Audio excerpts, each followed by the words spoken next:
warahmatullahi wabarakatuh. Hello everyone dan dewan juri yang kami hormati. Perkenalkan, saya Himatul Alia dan saya Afka Dewi Afiki. Kami dari Mantika Bantul akan menampilkan karya kami dengan judul Nanopartikel Perak dengan reduktor ekstra bimbing wulu sebagai detektor merkuri menggunakan kamera smartphone. Logam berat seperti merkuri pada konsentrasi rendah umumnya sudah dapat menimbulkan efek toksik bagi makhluk hidup.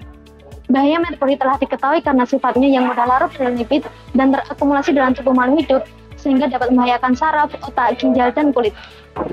Deteksi merkuri umumnya menggunakan metode yang mahal seperti IGP-MS dan AS. Azhar melaporkan bahwa nanopartikel perak dapat menjadi indikator pengukuran merkuri dengan berubahnya warna. Umumnya metode larutan berwarna dapat dilakukan secara spektrofotometri UV dan kolorimetri. Kamera smartphone memiliki prinsip yang sama dengan detektor warna pada kolorimetri. Sensor kamera dapat menangkap cahaya dan mengirimkan sinyal berupa tingkatan warna primer. Kemampuan tersebut dapat dimanfaatkan sebagai alat detektor pada kolorimetri. Berdasarkan penelitian tersebut, maka dilakukanlah penelitian ini dengan tujuan mempermudah deteksi merkuri menggunakan kamera smartphone dengan indikator nanopartikel perak tereduksi ekstra bimbing wulu. Dari latar belakang masalah yang telah dipaparkan, ditarik rumusan sebagai berikut. Yang pertama, bagaimana metode deteksi merkuri dengan indikator nanopartikel perak tereduksi ekstra bimbing wulu menggunakan kamera smartphone, kemudian bagaimana akurasi dan presisinya. Adapun tujuan dari penelitian kami yaitu untuk mengetahui metode deteksi merkuri dengan indikator nanopartikel perak tereduksi ekstra bimbing wulu menggunakan kamera smartphone, kemudian untuk mengetahui akurasi dan presisi metode tersebut untuk mendeteksi merkuri. Beberapa penelitian yang relevan sebagai berikut.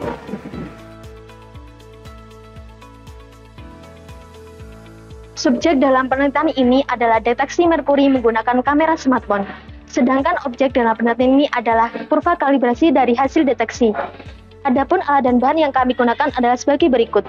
Bahan utama kami belimbing wulu, perak nitrat, dan merkuri nitrat. Ada beberapa tahapan dalam penelitian ini. Yang pertama yaitu pembuatan ekstrak belimbing wulu. Sebanyak 20 gram belimbing wulu digerus dengan penambahan 100 ml aquade secara bertahap. Kemudian disaring untuk mendapatkan ekstrak belimbing wulu.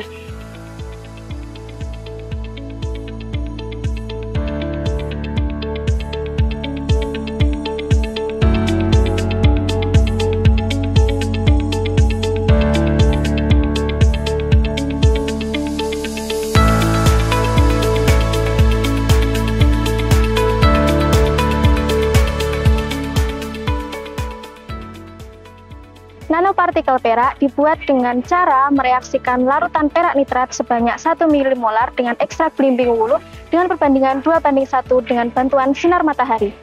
Larutan yang semula tak berwarna berubah menjadi merah kecoklatan. Hal tersebut menandakan terbentuknya nanopartikel perak.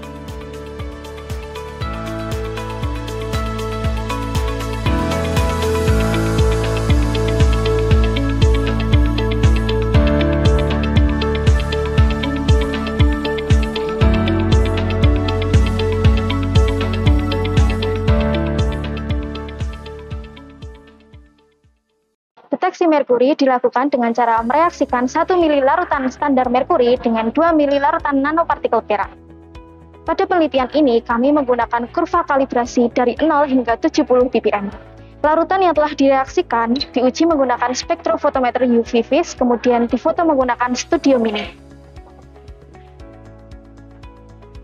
Foto yang diambil diolah menggunakan ImageG untuk mendapatkan nilai RGB. Nilai tersebut diplotkan dalam grafik untuk dibandingkan dengan kurva kalibrasi standar dari spektrofotometer UV vis. Akurasi ditentukan dengan membandingkan data linearitas kedua metode, sedangkan presisi diukur dengan melakukan beberapa pemotretan. Memasuki hasil dan pembahasan. Belimbing wulu mengandung vitamin C yang cukup tinggi yaitu sebanyak 25 mg per 100 gram. Vitamin C berperan sebagai bioreduktor untuk proses sintesis nanopartikel perak. Vitamin C memiliki potensial reduksi yang lebih rendah dari perak sehingga cocok sebagai reduktor. Stabilitas nanopartikel perak selama 6 hari berada di 410 nanometer, namun mengalami penurunan nilai absorbensi yang menandakan adanya aglomerasi. Pada percobaan kedua, puncak maksimum juga berada di 410 nanometer. Warna nanopartikel perak semakin memudar seiring bertambahnya konsentrasi merkuri, karena terjadinya oksidasi nanopartikel perak menjadi ion perak yang tak berwarna. Kemudian dilakukan pengujian dengan spektrofotometri UV vis. diperoleh kurva kalibrasi yang linear. Hal tersebut menandakan bahwa nanopartikel perak dapat digunakan sebagai indikator deteksi merkuri secara kuantitatif. Kemudian dilakukan pengujian menggunakan kolorimetri smartphone. Kami melakukan analisis data menggunakan software imaging dan diperoleh nilai RGB yang diplotkan ke kurva kalibrasi. Diketahui bahwa nilai green merupakan nilai yang paling linear. Oleh karena itu, nilai green akan digunakan untuk pengukuran metode ini. Hasil kurva kalibrasi dibandingkan untuk menentukan akurasi. Kolorimetri smartphone menghasilkan kurva kalibrasi yang linearitasnya mirip dengan spektrofotometri UV vis. Selanjutnya, pengukuran presisi dilakukan dengan cara mengambil foto sebanyak 3 kali. Diketahui bahwa kamera smartphone memiliki simpangan baku yang rendah. Hal ini menunjukkan bahwa metode kolorimetri smartphone dapat digunakan dengan presisi. Pada penelitian ini, kami melakukan beberapa pengulangan. Ketika matahari terik, pada waktu penyinaran 35 menit menghasilkan kurva kalibrasi yang kurang linear, yaitu R kuadrat berkisar 0,7, baik secara kolorimetri maupun spektrofotometri. Kemudian kami melakukan optimasi kembali dengan waktu 10 menit, dan diperoleh kurva yang linear. Hal ini menunjukkan bahwa intensitas sinar matahari dan lama penyinaran berpengaruh terhadap kualitas warna larutan nanopartikel perak. Secara garis besar, cara deteksi merkuri menggunakan kolorimetri smartphone yaitu dengan cara mereaksikan larutan merkuri dengan larutan nanopartikel perak pada perbandingan 2:1. Kemudian hasil foto diolah dengan imaging dan diperoleh nilai green yang diinterpretasikan ke dalam kurva kalibrasi. Metode yang telah dipaparkan terbukti akurat dan presisi untuk mendeteksi merkuri.